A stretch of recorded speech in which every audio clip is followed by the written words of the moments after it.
Za učinkovito učenje je pomembno, da se študenti in študentke zavedate lastnega procesa učenja ter ga zmorete nadzorovati in usmerjati.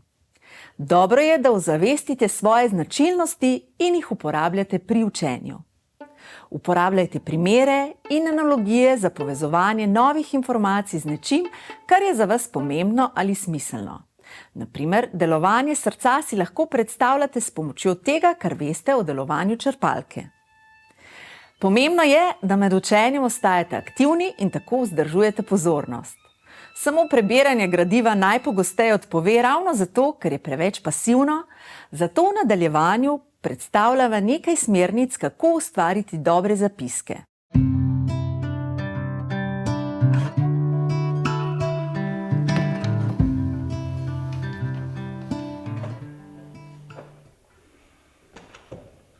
Pri podčrtovanju oziroma označevanju besedila je pomembno, da je iz načina označevanja razvidna povezanost med posameznimi deli besedila. Podčrtamo le glavne misli, pri čemer lahko uporabljamo različne barve ali oznake za različne dele besedila. Na primer, obkrožimo strokovne termine, podčrtamo glavne misli, s številkami označimo podrobnosti pri glavnih mislih, z vprašaji označimo nejasnosti v besedilu. Podčrtanega naj ne bi bilo preveč gradiva. Izpisovanje bistvenih informacij lahko poteka v obliki zapiskov ali schematskih prikazov. Pri pripravi zapiskov je smiselno upoštevati podobne smernice kot za podčrtovanje. Vsebino izpišemo s svojimi besedami, razen recimo definicij, kjer besed ne smemo spreminjati. Z izpiski tudi precej zmanjšamo obseg snovi, ker pa smo sami skrajševali vsebino, točno vemo tudi, kaj je v ozadju. Če torej za nek primer, ki smo ga podrobno prebrali in o njem razmišljali, zapišemo samo 3 ključne besede, bomo ob branju zapiskov točno vedeli, kakšen je bil celotni primer. Bistvene informacije, ključne besede in podobno lahko zapisujemo tudi kar na rob knjige oziroma gradiva, ali pa to izpisujemo na poseben list. Na primer, formule in ali definicije zberemo na svojem listu. Pri izpisovanju bistvenih informacij se lahko odločimo tudi za pojmovne mreže. Gre za način grafične ponazoritve besedila za prikaz odnosov med pomembnimi pojmi. Posebna oblika pojmovnih mrež so miselni vzorci, katerih namen je lastna organizacija novih informacij na način, ki nam pomaga nove informacije osmisliti glede na obstoječe predznanje. Zato je ključno, da miselni vzorec izdelamo sami. Pečjak in Gradišar priporočata pripravo miselnih vzorcev v 3 korakih. Najprej na osnovi branja prepoznamo glavne misli iz gradiva. Nato poiščemo tiste pomembne podrobnosti, ki pojasnjujejo glavno misel. Teh ne sme biti preveč. V zadnjem koraku predvidimo nadaljnjo členitev, pojasnjevanje in ilustriranje pomembnih podrobnosti na način, ki olajša zapomnitev. V tej 3. fazi je potrebno nekajkrat ponovno pregledati besedilo, da lahko za vse izbrane pojme najdemo ustrezne detajle. Pri tehnični izdelavi miselnega vzorca pa upoštevamo naslednje. Zapišemo le ključne besede, običajno samostalnike, s stiskanimi črkami in jih razvrstimo v središče. Pomembne podrobnosti pa v podsredišča. Med seboj jih povežemo s puščicami ali črtami.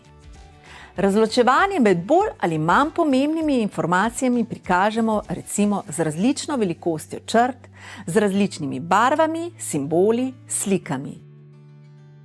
Pri miselnih vzorcih niso pomembne vaše risarske spretnosti, saj je bolj pomembno, da si gradivo uredite tako, da bo pregledno in da bo ustrezalo vam.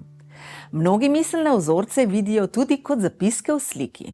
Druge oblike grafičnega prikazovanja besedila so še recimo zaporedje dogajanja, kjer linearno ali krožno prikažemo posamezne faze določenega procesa. Diagram, s katerim prikažemo bistvo in podrobnosti, primerjalna matrika, časovni trak in drugi. Če se vam med učenjem zdi, da vam učna strategija, ki jo uporabljate, ni v pomoč, preizkusite kakšno drugo. Cilj njihove uporabe je, da ostanete aktivni in vpleteni v učenje. Če na primer ugotovite, da vam podčrtovanje ne pomaga, poskusite z izpisovanjem bistvenih delov gradiva. Če vam med učenjem bežijo misli ali sanjarite, za nekaj trenutkov vstanite in naredite kratke raztezne vaje. Ne zapustite prostora. Nato ponovno sedite in nadaljujte z učenjem. Zelo pomembna faza v procesu učenja je tudi ponavljanje, ki omogoča ohranjanje novih informacij v našem dolgoročnem spominu. Bolj kot smo si nove informacije uspeli osmisliti in jih povezati s svojim predznanjem, bolje se bodo usidrale v našem spominu.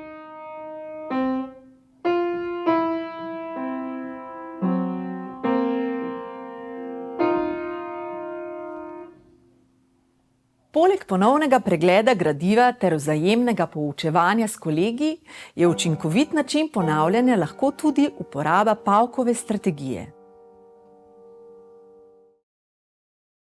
Gre za dokaj preprosto strategijo, pri kateri list papirja z navpično črto razdelimo na dva dela tako, da je črta približno za četrtino od levega roba.